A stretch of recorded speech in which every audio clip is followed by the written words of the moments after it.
I often have a strong craving for Hong Kong food, the roasted duck, the congee, the hot pot. I also love to stay current with what is going on in Hong Kong. So every 6 months, I visit here to see my friends and enjoy the local delicacy.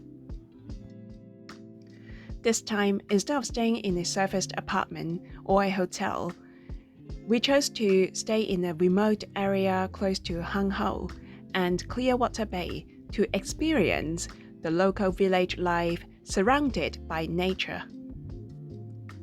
Because of its remoteness, we need to use minibuses to go in and out of the village. Hong Kongers take a lot of pride in their efficient transport system. Especially the minibuses, they can be intimidating to ride sometimes, with no-nonsense drivers and confusing routes, but they can get you where you need to be relatively quickly. These iconic minibuses definitely give you a very local experience. To ride on these minibuses, just have your transport card, octopus card ready, and you are good to go. If you don't know me already, my name is Edith, your IELTS instructor, a traveler, and a digital nomad. Welcome to my channel.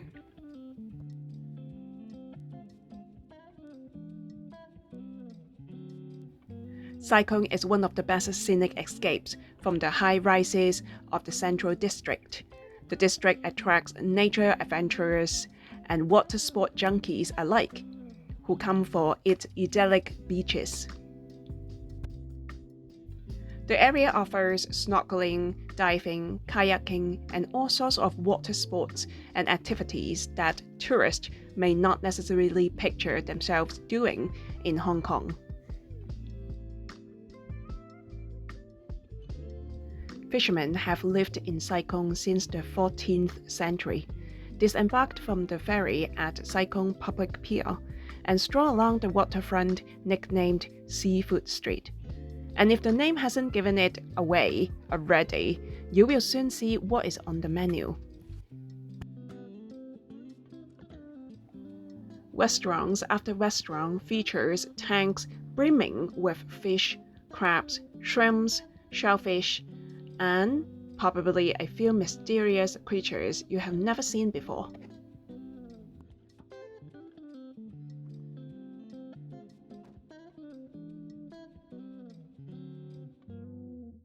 Despite its reputation as a modern city, Hong Kong offers a few surprising throwbacks. Among them, a century-old tram system that still runs through the Eastern District. The tram is not exactly a 5-star ride, but it offers you a taste of what old Hong Kong looked like.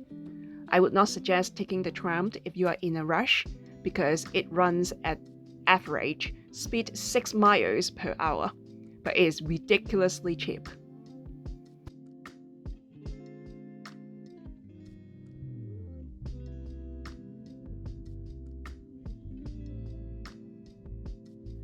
To hike from Sheung all the way up to the peak is my favorite walk in Hong Kong. I love this route because it captures the whole spectrum of scenery, from city streets to forested peaks, and provides picture-worthy views at every turn.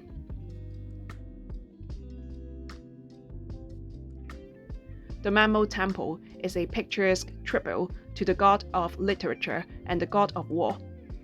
Built between 1847 and 1862, this is the largest Mammo temple in Hong Kong. As a protected historic building, it was given Grade 1 status in 1994 and officially declared a monument in 2010. Stepping in, you can see all the incense coils hanging on the ceiling, which created an even more mysterious atmosphere.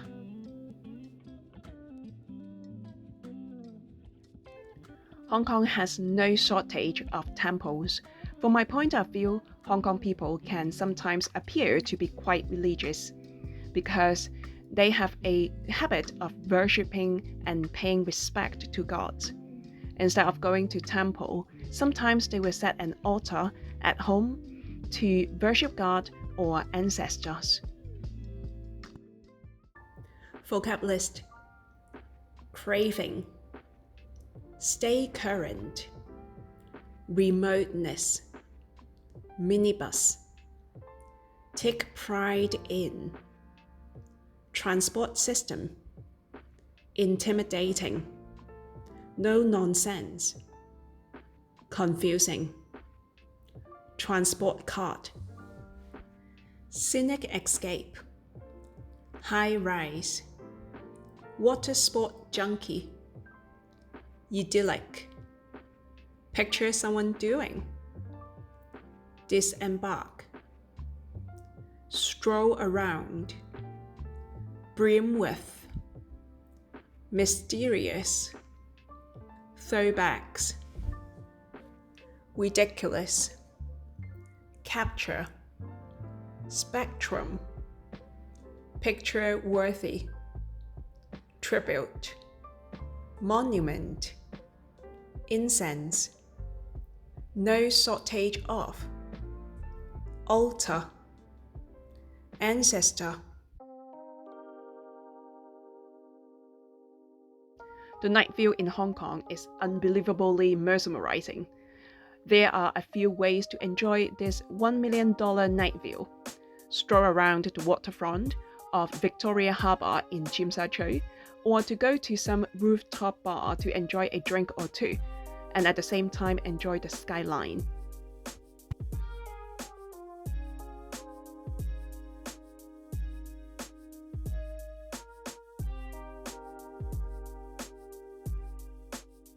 Hot pot has long been a big part of Hong Kong's dining culture. Chinese hot pot, like fondue, is a group dining activity where friends and family gather to share stories over a meal. A pot of simmering broth sits on top of a burner on the table with plates of raw meats, vegetables, seafood, etc.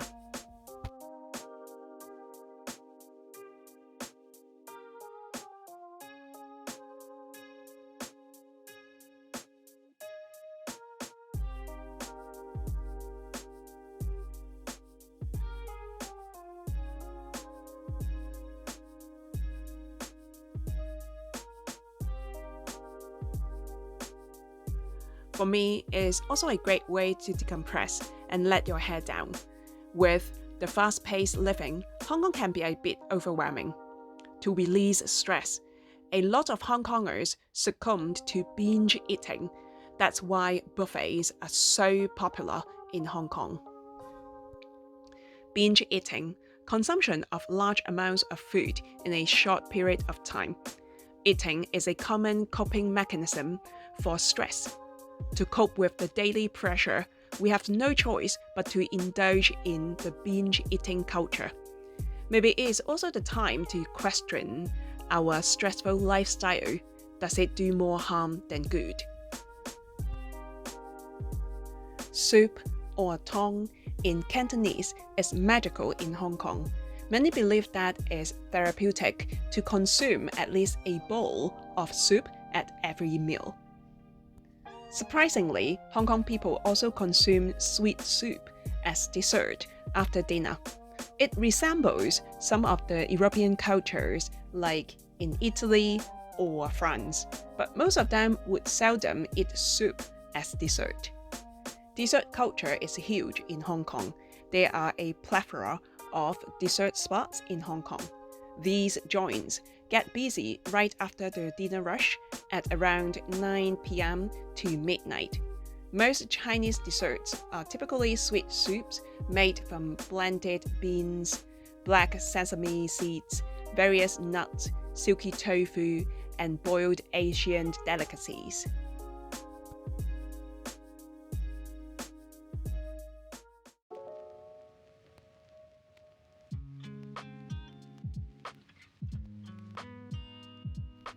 A lot of students told me that Hong Kong is a cultural desert. I'll have to disagree. If we look closely, we can find some very artistic scenes. Situated in the West Kowloon Cultural District in Hong Kong, M+, Asia's first global museum of contemporary visual culture. They encompass works of various visual art forms, such as visual art, design and architecture, and moving images.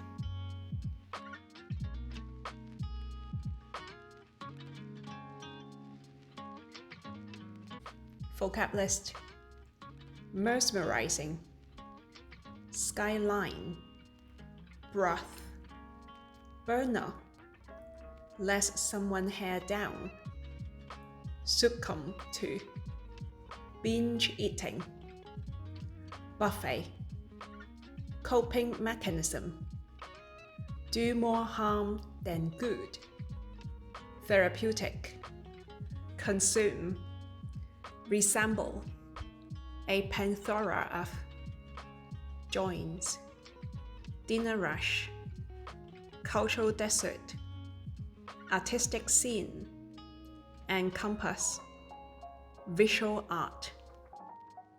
That's all for today. If you would like to support me or to have more of this kind of content, please click the like button and subscribe. I'll see you next time. Cheers!